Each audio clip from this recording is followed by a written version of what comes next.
മഴതോരും മുൻപേ സീരിയലിന്റെ latest episode review ആണ് പറയുന്നത്. അങ്ങനെ ബബിതയും കൃഷ്ണമോളും പതുക്കെ അങ്ങോട്ടേക്ക് വരുന്ന സമയത്തിന് അവരുടെ കണ്ണുകളൊക്കെ കലങ്ങി തെളിഞ്ഞിരുന്നു. ഏറെ കരഞ്ഞതിന്റെ പാടുകൾ അവരുടെ മുഖത്തുണ്ട്. അലീന എടുത്ത ആ ഒരു വലിയ കടുത്ത തീരുമാനത്തിന്റെ ആഘാതത്തിൽ നിന്നും ആ കുടുംബം ഇപ്പോഴും മുക്തരായിട്ടില്ല. കമലയുടെ അധിക്ഷേപ വാക്കുകൾ ഒരു മൂർച്ചയുള്ള വാള് പോലെയാണ് അലീനയുടെ ഹൃദയത്തിൽ പതിച്ചത്. മറ്റുള്ളവർക്ക് വേണ്ടി ജീവിച്ചു തീർത്തവൾ ഒടുവിൽ തന്റെ സ്വന്തം പ്രണയം പോലും മറ്റുള്ളവരുടെ മുന്നിൽ ബലി കഴിക്കാൻ തയ്യാറായിരിക്കുന്നു. ബബിത പതുക്കെ ബാലേന്ദ്രന്റെ അടുത്തേക്ക് നടന്നു. അവളുടെ ശബ്ദം നേരിയതെങ്കിലും അതിൽ വല്ലാത്ത വിങ്ങലുണ്ടായിരുന്നു. അച്ഛാ, ബബിത വിളിച്ചു. ബാലേന്ദ്രൻ പതുക്കെ തലയിരുത്തി അവളെ നോക്കി. ആ നോട്ടത്തിൽ ഒരച്ഛന്റെ നിസ്സഹായത മുഴുവൻ ഉണ്ടായിരുന്നു.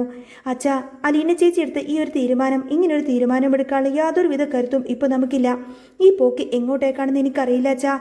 ചേച്ചിയെ കാണുമ്പോൾ, ആ മുഖം കാണുമ്പോൾ എൻ്റെ നെഞ്ചങ്ങ് പൊട്ടുവാണ്. ബബിതയുടെ വാക്കുകൾ ഇടറി. കണ്ണിൽ നിന്നും കണ്ണുനീര് ധാരധാരയായി ഒഴുകി. ബാലചന്ദ്രൻ ഒരു ദീർഘനിശ്വാസം എടുത്തു. നെഞ്ചിലെ ഭാരം മുഴുവൻ ആ നിശ്വാസത്തിൽ പുറത്തേക്ക് കളയാൻ ശ്രമിക്കുന്നത് പോലെ.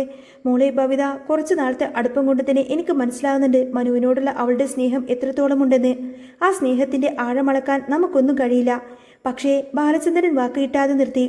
പിന്നെ അച്ഛാ, ഇതിനൊരു പോംവഴിയെന്താ? ബബിത ആകാംക്ഷയോടെ അപേക്ഷയോടെയും ചോദിച്ചു. ഇങ്ങനെയൊക്കെ സംഭവിച്ചിട്ട് നമുക്കൊന്നും ചെയ്യാൻ കഴിയുന്നില്ലല്ലോ. ബാലചന്ദ്രൻ ശൂന്യതയിലേക്ക് നോക്കി പറഞ്ഞു. ഞാൻ എന്ത് പറയാനാ മോളെ, നീ പറഞ്ഞതുപോലെ തന്നെയാ കാര്യങ്ങളൊക്കെ. പക്ഷേ അലീനെ എതിർക്കാനൊന്നും നമുക്കാർക്കും കഴിയില്ല. അവളുടെ മനസ്സിന്റെ കരുത്ത് നമുക്ക് ചിന്താക്കാവുന്നതിലും അപ്പുറമാണ്. അവളെടുത്ത തീരുമാനങ്ങൾ നമുക്കൊരിക്കലും മാറ്റാനും കഴിയില്ല. അവൾ സ്വന്തം ഇഷ്ടത്തേക്കാൾ മറ്റുള്ളവരുടെ സന്തോഷത്തിന് വില കൽപ്പിക്കുന്നവളല്ലേ. കൃഷ്ണമോൾ ഇത്രയും നേരം മിണ്ടാതെ നിൽക്കുമായിരുന്നു. അവളുടെ ഉള്ളിലെ സങ്കടം അലയടിക്കുന്നുണ്ടായിരുന്നു. അവൾ പതുക്കെ മുന്നോട്ട് വന്ന് ചോദിച്ചു. അച്ഛാ, ഇതൊന്നും ആരും അറിഞ്ഞിരിക്കുന്നില്ലല്ലോ. കമലമാൻ്റെ ഇവിടെ വന്നിട്ട് കാട്ടിക്കൂട്ടിയതൊക്കെ. ഇനിയിപ്പോൾ ഇതൊക്കെ മനുവേട്ടൻ അറിയുമ്പോൾ എന്തായിരിക്കും അവസ്ഥ? ചേച്ചി ഇങ്ങനെയൊക്കെ പറഞ്ഞു എന്നറിയുമ്പോൾ ആ പാവം ആകെ തകർന്നു പോവില്ലേ അച്ഛാ? കൃഷ്ണമോളുടെ ആ ഒരു ചോദ്യം മുറ്റത്തെ എല്ലാവരെയും നിശബ്ദമാക്കി, ഒന്നുകൂടെ ഭാരമുള്ളതാക്കി. അവൾ തുടർന്നു. ചേച്ചിക്ക് വേണ്ടി എന്തും ചെയ്യാൻ തയ്യാറുള്ള ആളാണ് മനുവേട്ടൻ. സ്വന്തം ജീവനേക്കാൾ ചേച്ചി സ്നേഹിക്കുന്ന ആ മനുവേട്ടനാണല്ലോ നമ്മളിപ്പോൾ മനസ്സുകൊണ്ട് വേദനിപ്പിക്കുന്നത്. ബാലചന്ദ്രന്റെ കണ്ണുകളിലും ഒരു നേരിയ നനവ് പടർന്നു. മനുവിനെ കുറിച്ചുള്ള ചിന്ത അദ്ദേഹത്തെ വേദനിപ്പിക്കുന്നുണ്ടായിരുന്നു. എനിക്കറിയാം മോളെ, ബാലചന്ദ്രൻ വളരെ പതുക്കെ പറഞ്ഞു. കമലമ്മയുടെ സ്വഭാവം എല്ലാവർക്കും അറിയാവുന്നതല്ലേ. മനു ഒരിക്കലും കമലയെ വകവെക്കില്ല. അതുകൊണ്ട് തന്നെ മനു ഇത് എങ്ങനെ എടുക്കുമെന്ന് എനിക്കറിയാം. എന്തായാലും നിങ്ങളിപ്പോൾ ഇതിനെക്കുറിച്ച് അലീനയോടൊന്നും തന്നെ സംസാരിക്കാൻ നിൽക്കണ്ട. അവളുടെ മനസ്സൊന്ന് തണുക്കട്ടെ. എല്ലാം വഴി വരുമ്പോൾ നമുക്ക് നേരിടാം. മക്കൾക്കൊരു ചെറിയ ആശ്വാസം നൽകി ബാലചന്ദ്രൻ അവിടെ നിന്നും പതുക്കെ എഴുന്നേറ്റ് അകത്തേക്ക് നടന്നു. അദ്ദേഹത്തിന്റെ കാൽവെക്കുകൾക്ക് പോലും വല്ലാത്തൊരു ഭാരമുണ്ടായിരുന്നു.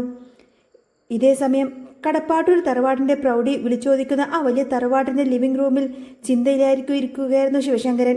കുടുംബത്തിന് തടങ്ങാനാവാത്ത ആ ഒരു പ്രശ്നങ്ങളെല്ലാം തന്നെ തൻ്റെ തലച്ചോറിനെ വല്ലാതെ അലട്ടുന്നുണ്ട്. ഹരിയുടെ ജയിൽവാസം, കുടുംബത്തിന്റെ പേരിന് കളങ്കം വന്നത്, എല്ലാം കൂടി ഒരു വലിയ ഭാരമായി അയാളുടെ നെഞ്ചിലുണ്ട്. പെട്ടെന്നാണ് പുറത്തൊരു കാറ് വന്നു നിൽക്കുന്ന ശബ്ദം കേട്ടത്. കാറിന്റെ ഡോറ് വലിച്ചെടുക്കുന്ന ശബ്ദത്തിൽ തന്നെയുണ്ടായിരുന്നു വന്നൊരാളുടെ ദേഷ്യവും അഹങ്കാരവും. കമലയാണ് അവളുടെ മുഖം ദേഷ്യം കൊണ്ട് തന്നെ വിരക്കുന്നുണ്ടായിരുന്നു. നടത്തത്തിൽ ഒരു തരം വല്ലാത്തൊരു അഹങ്കാരവും പ്രകടമായിരുന്നു. ലിവിംഗ് റൂമിലേക്ക് കയറി വന്ന കമല നേരെ ശിവശങ്കറിന്റെ മുന്നിലേക്ക് ചെന്നു. അവളുടെ കണ്ണുകളിൽ വിജയഭാവം അതിലേറെ പുച്ഛവും നിറഞ്ഞു നിന്നിരുന്നു. നിങ്ങളെ കൊണ്ട് നടത്താൻ കഴിയാത്ത കാര്യമാണ് ഞാനിപ്പോൾ നടത്തിയിട്ട് വന്നിരിക്കുന്നത്. കമലമ്മയുടെ ശബ്ദം ആ ഹാളിലങ്ങ് മുഴങ്ങി. ശിവശങ്കരൻ മുഖമുയർത്തി അവളെ നോക്കി. അയാളുടെ മുഖത്ത് ഒരു ആശയക്കുഴപ്പമുണ്ടായിരുന്നു. കമലെ, എന്താ ഈ പറയുന്നതെന്ന് അയാൾക്കൊന്നും മനസ്സിലായില്ല. തൻ്റെ മകൻ ഹരിയെ ജയിലിൽ നിന്നും ഇറക്കാനുള്ള എന്തെങ്കിലും വഴിയാണോ അവൾ കണ്ടുപിടിച്ചത്? അല്ലാതെ മറ്റെന്താ കമലയ്ക്ക് ഇപ്പോൾ ഇത്ര വലിയ കാര്യം ചെയ്യാനുള്ളത്? മനുവിൻ്റെ കാര്യത്തിൽ കമല ഇടപെട്ടു എന്ന് ശിവശങ്കരൻ സ്വപ്നത്തിൽ പോലും വിചാരിച്ചിരുന്നില്ല. നീ എന്താ ഈ പറയുന്നത്? ശിവശങ്കരൻ ചോദിച്ചു. ഹരിയെ ഇറക്കാനുള്ള എന്തെങ്കിലും പോവഴി നീയും നിന്റെ സഹോദരന്മാരും കൂടി കണ്ടുപിടിച്ചോ? കമലമ്മയുടെ ചുണ്ടിൽ പരിഹാസം നിറഞ്ഞൊരു ചിരി വിരഞ്ഞു. ഓ, ഇനി അതും കൂടി ഞാൻ തന്നെ ശരിയാക്കി തരാം. നിങ്ങളെ കൊണ്ട് അതൊന്നും നടക്കില്ലല്ലോ. എൻ്റെ മകനെ ഇറക്കിക്കൊണ്ടുവരാൻ ഞാൻ തന്നെ ഇറങ്ങണമെങ്കിൽ അങ്ങനെയും ആകട്ടെ. ഞാനിപ്പോൾ പറഞ്ഞത് അതൊന്നുമല്ല. പിന്നെ എന്താടി നീ പറയുന്നത്? ശിവശങ്കറിന്റെ ശബ്ദത്തിൽ അല്പം അക്ഷമ കലർന്നു. കമല ഒട്ടും മടിക്കാതെ പറഞ്ഞു. നിങ്ങളുടെ മകൻ ആ മനു ഒരുത്തിക്ക് വേണ്ടി ഒറ്റക്കാൽ നിങ്ങൾ തപസ് നിൽക്കുവാണല്ലോ. അവൻ്റെ ആ തീരുമാനം ഞാനങ്ങ് കലക്കി ഇല്ലാതാക്കി. ശിവശങ്കരൻ ഞെട്ടലോടങ്ങ് എഴുന്നേറ്റ് പോയി. എന്ത്? നീ എങ്ങനെയാ അത് ഇല്ലാതാക്കിയത്? എന്താടി നീ പറയുന്നത്? തെളിച്ചു പറയടി. ഇങ്ങനെയൊക്കെയാണോ? കമലയുടെ സ്വരത്തിൽ ഇങ്ങനെ അഹങ്കാരം അതിരിവിട്ടു. ഞാൻ അവളെ പോയി കണ്ടിരുന്നു ആ ബാലേന്ദ്രന്റെ വീട്ടിൽ ആ വേലക്കാരിയെ കണ്ടു നിൽക്കുന്നത്. അതൊക്കെ മതിയായതുകൊണ്ട് തന്നെ ഇപ്പം ഏതായാലും തല വെച്ചു കൊടുക്കാനൊന്നും ഒരാളെ കിട്ടിയിട്ടുണ്ടല്ലോ നിങ്ങളുടെ മോനെ. അത് ഞാൻ അങ്ങനെ നടത്തി കൊടുക്കുമെന്നാണോ നിങ്ങൾ വിചാരിക്കുന്നത്? നിങ്ങളുടെ കുടുംബ പാരമ്പര്യമൊക്കെ കുറേയൊക്കെ ഞാൻ മനസ്സിലാക്കിയിട്ടുണ്ട്. പക്ഷേ എൻ്റെ മകൻ, എൻ്റെ തറവാട്ടിൽ മഹിമയുള്ള ആ ഒരു തറവാട്ടിൽ നിന്ന് മാത്രമേ അവനൊരു ബന്ധം ആലോചിക്കാവൂ. അല്ലാതെ ആ വേലക്കാരിയെ ഞാനൊന്നും എൻ്റെ മകന് കെട്ടിച്ചോട് കൊടുക്കില്ല. കമലമ്മയുടെ വായിൽ നിന്നും വേലക്കാരി എന്ന വാക്ക് വീണപ്പോൾ ശിവശങ്കരന്റെ കണ്ണുകൾക്ക് കോപം കൊണ്ട് ചുവന്നു. അയാളുടെ വിരകൾ ചുരുട്ടി മുറുക്കിങ്ങനെ നിൽക്കുകയാണ്. ഇത്രയും കാലം മൂടിവെച്ച രഹസ്യങ്ങൾ, ഒളിപ്പിച്ച് വെച്ച സത്യങ്ങൾ എല്ലാം തന്നെ അയാളുടെ മനസ്സിലേക്ക് അങ്ങ് ഇരിച്ചു കയറി. നിർത്തടി! ശിവശങ്കരൻ അലറി. ആ വീടിന്റെ ചുമരുകൾ ആ ശബ്ദത്തിൽ അങ്ങ് വിറച്ചു. നിന്റെ വായക്കടി! ആ അപവാദം പറയുന്ന നിന്റെ നാവ് ഞാനുണ്ടല്ലോ, അത് ഞാനങ്ങ് വലിച്ചങ്ങ് പുറത്തെടുത്താലുണ്ടല്ലോ. അവസാനിപ്പിക്കും നിന്റെ ഈ അഹങ്കാരം. കമല ഒട്ടും ഭയക്കാതെ നിന്നു. അവൾ വീണ്ടും എന്തോ പറയാനൊരുങ്ങിയെങ്കിലും ശിവശങ്കരൻ കൈയുയർത്ത് അവളെ തടഞ്ഞു. നിന്റെ സാമർഥ്യം എത്ര കിട്ടിയാലും പഠിക്കാത്തവളാണ് നീ. നിന്നോട് എത്ര പ്രാവശ്യം ബാലചന്ദ്രൻ പറഞ്ഞിട്ടുണ്ട് ആ വീട്ടിലേക്ക് കയറി ചെല്ലരുതെന്ന്. എന്നിട്ടും നീ പോയല്ലേ? ശിവശങ്കരൻ ദേഷ്യം കൊണ്ട് വിറക്കുന്നുണ്ടായിരുന്നു. അല്ലെങ്കിലും നിങ്ങളുടെ ആ ബാലചന്ദ്രന് വിരുന്നൊന്നാണെന്നും ഞാൻ അങ്ങോട്ടേക്ക് പോയതൊന്നുമല്ല. കമലമ്മ പുച്ഛത്തോടെ പറഞ്ഞു. എൻ്റെ മകൻ ഒരു വലിയ പ്രശ്നത്തിൽപ്പെട്ട് കിടക്കുകയാണെന്ന് മനസ്സിലാക്കുന്നുണ്ടല്ലോ. അതിൽ നിന്നും അവനെ രക്ഷിക്കാനാണ് ഞാൻ പോയത്. എൻ്റെ ഇളവൻ ഇപ്പോൾ ജയിലിൽ വാസത്തിലല്ലേ? മറ്റവൻ ജീവിതാവസാനം വരെ ആ ഒരു അഴുക്കുചാലിൽ കിടക്കേണ്ട ആ അവസ്ഥയിലേക്ക് ചെന്ന് നിൽക്കരുത് എന്ന് വിചാരിച്ചുകൊണ്ട് അത് കണ്ടു നിൽക്കാറൊന്നും എനിക്ക് സഹിക്കില്ല. അതുകൊണ്ട് അത് തടയാനാണ് ഞാൻ പോയത്. ശിവശങ്കരൻ ഒരു നിമിഷം അവളെ തന്നെ നോക്കി നിന്നു. അയാൾക്ക് യാതൊന്നും അറിയില്ല. സത്യങ്ങൾ അറിയാതെ കിടന്നു തിളക്കുകയാണ് ആ കമല. നീ എന്തറിഞ്ഞിട്ടാ കമലയെ സംസാരിക്കുന്നത്? നിനക്ക് എന്തറിയാം അലീനെക്കുറിച്ച്? ശിവശങ്കരൻ ശബ്ദം താഴ്ത്തി എന്ന അതിയായ ഗൗരവത്തോടെ ചോദിച്ചു. എനിക്കൊന്നും അറിയേണ്ട ശിവേട്ടാ. അവളെക്കുറിച്ച് ഒന്നും എനിക്കറിയണ്ട. അല്ലെങ്കിൽ തന്നെ അവളെ പോലൊരുത്തിയെക്കുറിച്ച് എന്തറിയാനാണ്? കമല ചുണ്ടുകൂട്ടിക്കൊണ്ട് ചോദിച്ചു. അത് തന്നെയാണ് നിന്റെ കുഴപ്പം. നിനക്കറിയാത്തതായ ഒരുപാട് കാര്യങ്ങളുണ്ട് കമലേ. അതൊരിക്കലും മോശം കഥകളൊന്നുമല്ല, വളരെ ശുദ്ധിയുള്ള കഥകളാണ്. ശിവശങ്കരൻ അല്പം ശാന്തരാവാൻ ശ്രമിച്ചു. നീ എന്നോടൊരിക്കൽ പറഞ്ഞില്ലേ എൻ്റെ മകൻ അവളെ വിവാഹം കഴിക്കണമെന്ന് പറഞ്ഞപ്പോൾ എൻ്റെ മുഖത്തൊരു ചെറുപുഞ്ചിരി കണ്ടുവെന്ന്? അതെ, അത് സത്യമാണ്. ഞാൻ അത് മനസ്സുകൊണ്ട് ആഗ്രഹിക്കുന്നുണ്ട്. കാരണം അവളെ പോലൊരു പെൺകുട്ടിയെ ഒരിക്കലും എൻ്റെ മകനിനെ കിട്ടുമെന്ന് ഞാൻ പ്രതീക്ഷിക്കുന്നില്ല. കമലമ്മക്ക് അത് കേട്ടപ്പോൾ ഭ്രാന്ത് പിടിക്കുന്നത് പോലെ തോന്നി. നിങ്ങൾക്കെന്താ മനുഷ്യ, ഭ്രാന്തായോ? ഇന്ന് ബാലേട്ടൻ വീട്ടിൽ ചെന്നപ്പോഴും ഞാൻ കണ്ടതാ. ദൈവത്തിനെ സ്തുതിക്കുന്നത് പോലെയാ ബാലചന്ദ്രന്റെ പെൺമക്കളും അലീന ചേച്ചി എന്നൊക്കെ പറഞ്ഞുകൊണ്ട് അവൾ ഇങ്ങനെ സ്തുതിക്കുന്നത്. അതൊക്കെ എന്ത് കണ്ടിട്ടാന്നാ എനിക്ക് ഇനിയും മനസ്സിലാവാത്തത്. ആ ചെക്കനെ ജയിലിൽ നിന്നും ഇറക്കിക്കൊണ്ടുവന്നതിനോ? എന്തിനാണ് അവരൊക്കെ അവളെ എങ്ങനെ കിടന്ന് സ്തുതിക്കുന്നത്? എനിക്ക് മനസ്സിലാവുന്നില്ല. കമലമ്മയുടെ ഓരോ വാക്കുകളും ശിവശങ്കറിന്റെ ഹൃദയത്തിൽ കൊള്ളുന്നുണ്ടായിരുന്നു. അവൻ തുടർന്നു. അതെ, ആ 2 പെൺമക്കളിൽ മൂത്തവളല്ലേ ഭവിത? അവൾ എന്നെ തല്ലിയെന്നേ ഉള്ളൂ. അവളുടെ ചേച്ചിയെ ഞാൻ ഒന്ന് പറഞ്ഞെന്ന് പറഞ്ഞിട്ട് അവൾക്കൊന്നും ഈ കമല ആരാണെന്ന് ഇതുവരെ മനസ്സിലായിട്ടില്ല. അത് ഞാൻ ഏതായാലും മനസ്സിലാക്കി കൊടുക്കുന്നുണ്ട്. കമല ഭ്രാന്ത് പിടിച്ചതുപോലെ തന്നെ അവിടെ നിന്നിങ്ങനെ സംസാരിക്കുന്നത് കേട്ട് ശിവശങ്കറിന് സഹിക്കാൻ കഴിഞ്ഞില്ല. അയാൾ പല്ലുറുമ്മിക്കൊണ്ട് മുന്നോട്ട് വന്നു. ഡി, നീ ഇനി ഒരു അക്ഷരം പോലും അവളെക്കുറിച്ച് പറഞ്ഞു പോവരുത്. പറഞ്ഞാൽ നിന്റെ മുഖം ഞാനങ്ങ് അടിച്ചു പൊട്ടിക്കും. ശിവശങ്കരൻ താക്കീത് നൽകി. അതുതന്നെയാണ് നിങ്ങളോട് ഞാൻ ചോദിക്കുന്നത്. കമല ഒട്ടും വിട്ടുകൊടുത്തില്ല. അവളെ പറയുമ്പോൾ നിങ്ങൾക്കൊക്കെ എന്താ ഇങ്ങനെ പൊള്ളുന്നത്? അത് പറ.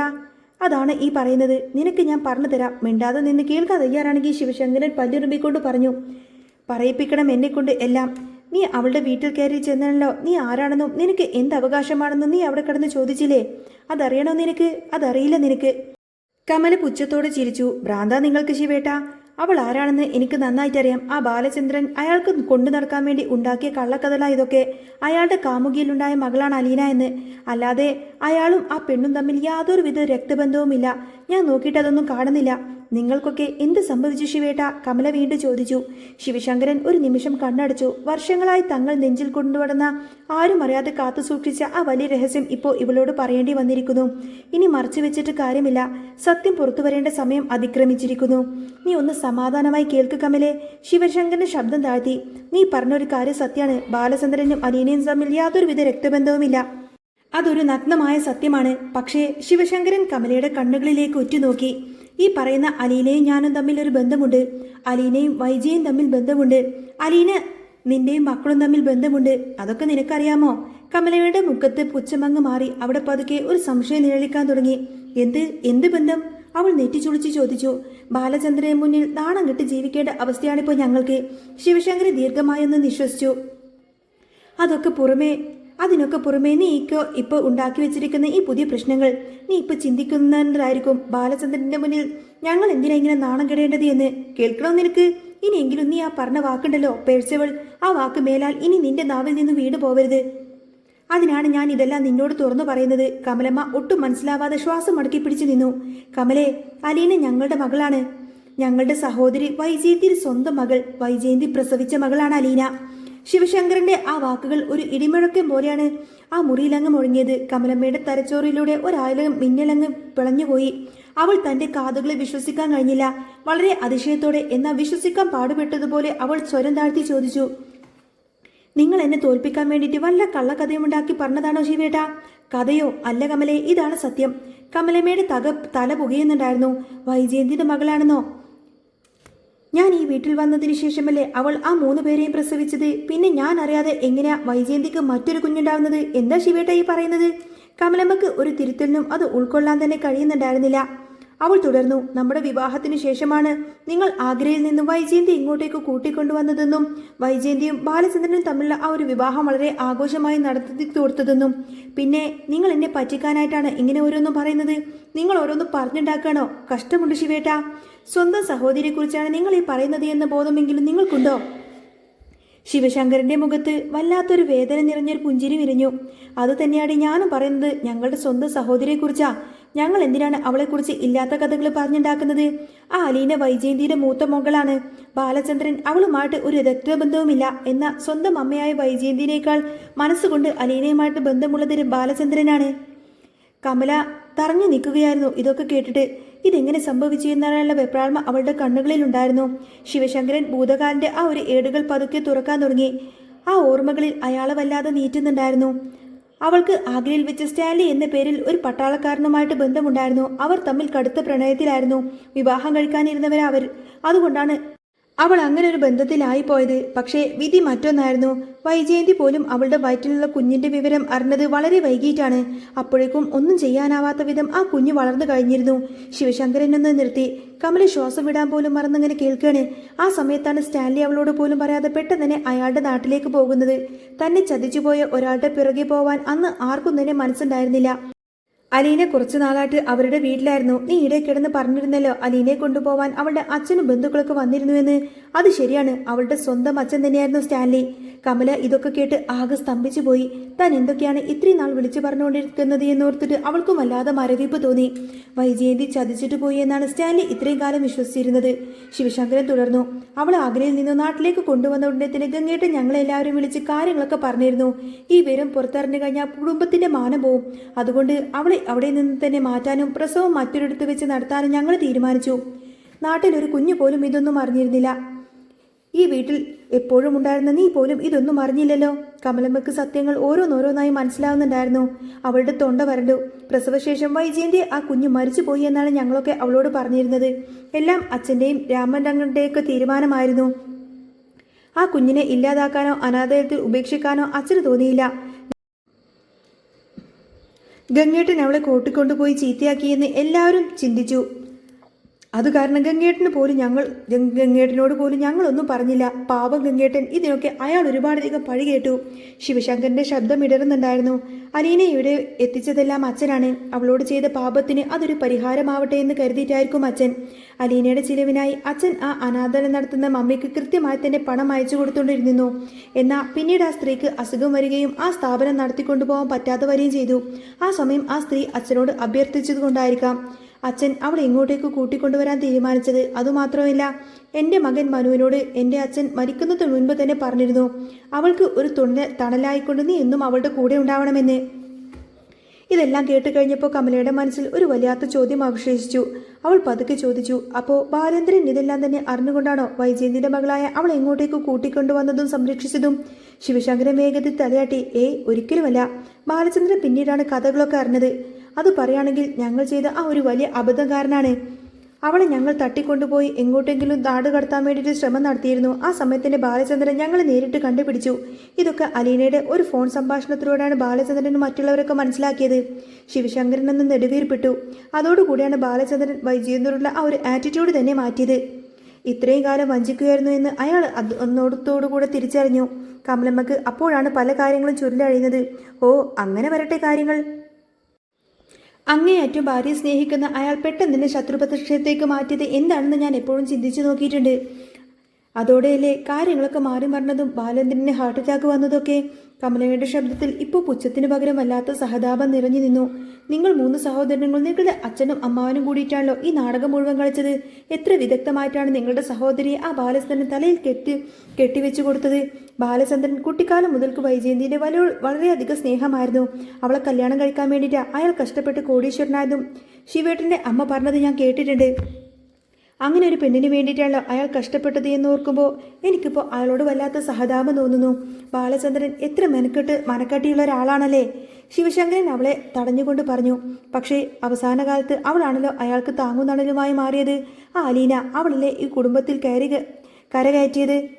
രോഹിത് ആ കേസിൽ നിന്നും ഇപ്പോൾ തന്നെ ഊരിപ്പോരുമെന്ന് ആരെങ്കിലും വിചാരിച്ചോ? നമ്മുടെ ഹരിക്ക് ജാമ്യം വാങ്ങാൻ നമ്മൾ എത്ര പണം എറിഞ്ഞിട്ടും എത്ര സ്വാധീനം ഉപയോഗിച്ചിട്ടും നമുക്ക് കഴിഞ്ഞോ? ഇല്ലല്ലോ. എന്നാൽ ആ രോഹിത്തിനെ ഒരു കുഴപ്പമില്ലാതെ പുഷ്ടം പോലെയല്ലേ അവളങ്ങനെ പുറത്തേക്ക് ഇറക്കിയത്. അവൾ ആർക്കും വേണ്ടാത്തവളല്ല. ഈ കുടുംബത്തിൻ്റെ ഐശ്വര്യം തന്നെയാണ്. ശിവശങ്കരൻ വളരെ ഉറപ്പോട് കമലയുടെ കണ്ണുകളിലേക്ക് നോക്കി പറഞ്ഞു. അതുകൊണ്ട് കമലെ, ഇനി നീ ഈ വിഷയത്തിൽ ഇടപെടാൻ പാടില്ല.